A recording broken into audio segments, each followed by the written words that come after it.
Hello guys and welcome back to my channel. आप में से बहुत लोगों को कन्फ्यूजन रहती है कि डॉक्यूमेंट वेरिफिकेशन के टाइम पर कौन कौन सी डॉक्यूमेंट नीडेड होती है। तो आज की वीडियो में इसी डाउट को क्लियर कर देंगे। So let's start. Mandatory requirement for physical verification of original documents. तो सबसे पहले फिजिकल वेरिफिकेशन की इंपॉर्टेंस जान लेते हैं। मैंने तो इस पूरे पैराग्राफ को रीड कर लिया है, आप चाहो तो वीडियो को पॉज करके पूरा रीड कर सकते हो, बाकी मैं आपको शॉर्ट में बता देता हूँ। ड्यू के किसी भी कॉलेज में एडमिशन होने के बाद आपको एडमिशन से रिलेटेड सारे प्रोसेस कंप्लीट करने होते हैं, जिसमें से एक फिजिकल वेरिफिकेशन भी है। आपका एडमिशन कॉलेज के साथ डॉक्यूमेंट के फिजिकल वेरिफिकेशन के बाद ही कंफर्म होता है। अगर वेरिफिकेशन के टाइम पर कोई भी डॉक्यूमेंट इनएडुकेट, इनसफिशिएंट या इनएप्रोप्रिएट मिलता है तो आपका एडमिशन कैंसिल भी किया जा सकता है। डॉक्यूमेंट वेरिफिकेशन कुछ भी नहीं है, बल्कि जो भी डॉक्यूमेंट्स आपने ऑनलाइन सबमिट किया था वो आपको कॉलेज में फिजिकली जाकर ओरिजिनल डॉक्यूमेंट्स दिखाना होता है। तो चलिए अब अपने मेन टॉपिक पर वापस आते हैं। सबसे पहला डॉक्यूमेंट है क्लास 10 सर्टिफिकेट, जो कि आपके नाम पे इशू होना चाहिए और आपका डेट ऑफ बर्थ और पेरेंट्स नेम उसमें क्लियर होना चाहिए। हमारा सेकंड सर्टिफिकेट है क्लास 12th मार्कशीट। ये भी हमारे 10th की मार्कशीट की तरह सेम आपके नेम पर इशू होना चाहिए और इसमें आपका डेट ऑफ बर्थ और आपके पेरेंट्स के नेम होने चाहिए।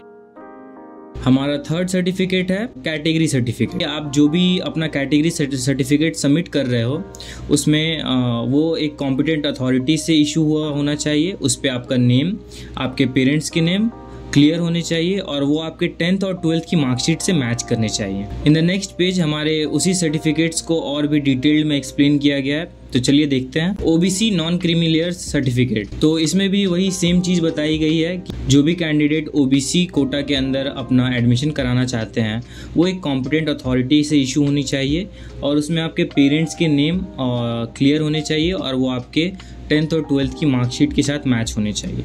पॉइंट नंबर 5 है ईडब्ल्यूएस सर्टिफिकेट। जो भी कैंडिडेट ईडब्ल्यूएस सर्टिफिकेट के अंदर अप्लाई कर रहे हैं उनका नेम और उनके पेरेंट्स का नेम क्लियर होना चाहिए और वो एक कॉम्पिटेंट अथॉरिटी से इशू होना चाहिए और पेरेंट्स नेम आपके 10th और 12th की मार्कशीट से मैच होने चाहिए। पॉइंट नंबर 6 है, इसमें बताया गया है कि कैंडिडेट्स जो भी एक्स्ट्रा करिकुलर एक्टिविटीज़ और स्पोर्ट्स कोटा के अंदर अप्लाई कर रहे हैं वो अपने सेल्फ अटेस्टेड सर्टिफिकेट्स जो भी रिक्वायर्ड है उसे सबमिट करेंगे। For applying to BSc physical education, health education and sports, candidates must upload the following: medical fitness certificate as per the format given in Annexure 4, upload 3 sports proficiency certificates। Details जो है वो आपको chapter 20 में मिल जाएंगे। तो आप सोच रहे हो कि अब ये चैप्टर 20 क्या है, तो मैंने पूरे पीडीएफ का लिंक डिस्क्रिप्शन में डाल दिया है, तो आप वहां से देख सकते हो। पॉइंट नंबर 8 है, इसमें बताया गया है कि अगर आपने 12th में म्यूजिक सब्जेक्ट लेकर नहीं पढ़ा है और आप ग्रेजुएशन म्यूजिक ऑनर्स से करना चाहते हो तो आपको एक सर्टिफिकेट अपलोड करना होगा जो कि चैप्टर 20 में मेंशन है, तो आप चैप्टर 20 रेफर कर सकते हो। पॉइंट नंबर 9 है PWBD person with benchmark disability certificate. जो भी candidate person with benchmark disability certificate के अंदर रजिस्टर्ड है और अप्लाई करता है उसका सर्टिफिकेट जो है वो गवर्नमेंट हॉस्पिटल से सर्टिफाइड होना चाहिए और उस सर्टिफिकेट में कैंडिडेट की फ़ोटो होनी चाहिए।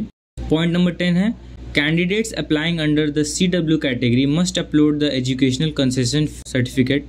फॉर्मेट के लिए आप रेफर कर सकते हैं Annexure 4, जो कि आपको PDF में मिल जाएगा, जिसकी लिंक मैंने डिस्क्रिप्शन में डाल दी है। पॉइंट नंबर 11, जो भी कैंडिडेट्स कश्मीरी माइग्रेंट कैटेगरी के अंदर अप्लाई कर रहे हैं उनका सर्टिफिकेट या तो डिविजनल कमिश्नर के द्वारा या तो रिलीफ कमिश्नर के द्वारा इशू होना चाहिए। पॉइंट नंबर 12, इसमें ये बताया गया है कि जो भी कैंडिडेट सिख और क्रिश्चियन माइनॉरिटी के अंदर अप्लाई कर रहे हैं उनका जो माइनॉरिटी सर्टिफिकेट है वो किसी गवर्नमेंट ऑर्गेनाइजेशन या म्यूनसिपैलिटी या panchayat, educational board, school leaving certificate, ये सब में मेंशन होना चाहिए या तो इनसे इशूड होना चाहिए। पॉइंट नंबर 13, इस पॉइंट में हमें बताया गया है कि जो भी कैंडिडेट ऑर्फन कोटा के अंदर एडमिशन लेना चाहते हैं उन्हें या तो किसी रिकॉग्नाइज्ड गवर्नमेंट ऑर्फनेज या चैरिटेबल होम या तो फिर death certificate of both the parents submit करने होंगे। पॉइंट नंबर 14, इस पॉइंट में हमें ये बताया गया है कि किसी बच्चे के पेरेंट्स अगर दिल्ली यूनिवर्सिटी में एम्प्लॉयड हैं, इस रिजर्वेशन के अंदर कोटा लेना चाहता है तो उन्हें अपने पेरेंट्स का एक सर्टिफिकेट जो कि ऑफिशियल्स के द्वारा इशूड होना चाहिए वो सबमिट करना होगा। आई कार्ड, आधार कार्ड और any other document will not be accepted. Point 15, तो इसमें हमें ये बताया गया है कि जो भी candidate single girl child quota के लिए अप्लाई कर रहे हैं उसका सर्टिफिकेट जो है वो district magistrate, additional magistrate, deputy commissioner, collector and so on के द्वारा इशूड होना चाहिए। तो हम कुछ नोट्स भी देख लेते हैं जो कि इम्पॉर्टेंट है। जो भी सर्टिफिकेट आप अपलोड करोगे उसकी क्वालिटी और ऑथेंटिसिटी के लिए आप खुद रिस्पॉन्सिबल हो। आपको डॉक्यूमेंट अपलोड करते वक्त ध्यान रखना है कि आप सही डॉक्यूमेंट अपलोड कर रहे हो।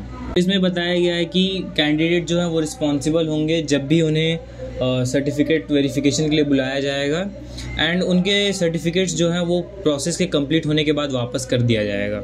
अगर आपके सर्टिफिकेट्स इंग्लिश और हिंदी लैंग्वेज में नहीं हैं तो आपको उसके ट्रांसलेटेड सर्टिफिकेट सबमिट करने होंगे जो कि ड्यूली सर्टिफाइड होने चाहिए प्रिंसिपल, डायरेक्टर और other competent authority of the last institute attended. Okay, that's all for this video.